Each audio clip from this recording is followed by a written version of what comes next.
We know this is a president who prides himself on the art of the deal, and now it looks like he's got one. Let's bring in Fox News contributor Richard Fowler, and we hope Brad Blakeman will be joining us shortly as well. But Richard, let's get started with you. Welcome to Fox News Tonight. Good to see you, Shannon. Okay, so I want to read something that comes from Senator Marco Rubio. He says, I generally don't support imposing tariffs. He's been against them in many cases, but he says Mexico's lack of commitment when it comes to addressing the unsustainable and dangerous migratory crisis at our southern border has left this administration no other choice. Richard, tonight the president has played tough. This was a game of chicken, and it sounds like they've reached a deal.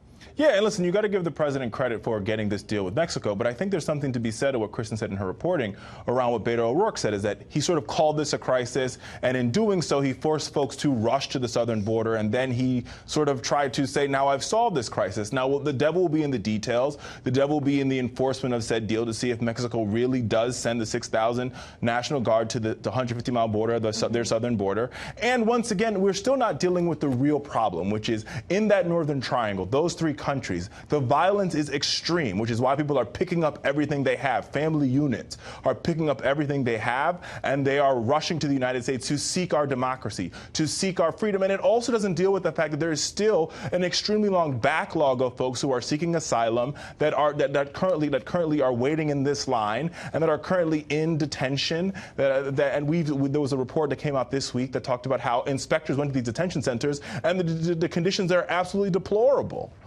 Yeah, but I mean, we're in a situation now, Richard, where we know that more people than we can handle are coming to the border. They're coming illegally, and it's a situation where if you release people, what is it, 87%, the report was this week, that have asylum cases, Brad Blakeman with us now, they don't come back and show up for their court hearings. So how is this to be handled in a better way? Well, listen, I think that's something we really do have to deal with, Shannon. I'm not going to sit here and say that we don't have to deal with that. Let me bring Brad in, because I think we have Brad with us now. Mm-hmm.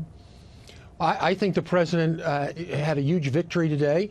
Good neighbors are ones that follow rules and regulations and prevent harm. The president's number one responsibility as president is to prevent harm, not really respond to it. But for the president's action on threatening tariffs, Mexico would have continued to be complicit in the invasion that we're seeing on our southern border. Okay, I want to read something because we're getting a lot of reaction from Capitol Hill. We've talked about some of that. Chuck Schumer, who is obviously the top Democrat in the Senate, the minority leader there, tweets this. This is an historic night. @Real Donald Trump has announced that he's cut a deal to greatly reduce or eliminate illegal immigration coming from Mexico and into the United States. He follows this up by saying, now that that problem is solved, I'm sure we won't be hearing any more about it in the future. Well, the top Republican, who's actually the majority leader in the Senate, Mitch McConnell, follows up on that, and he says, now the onus is squarely on my Democratic colleagues in Congress. They've dragged their heels and preferred to pick political fights with the president rather than get something done.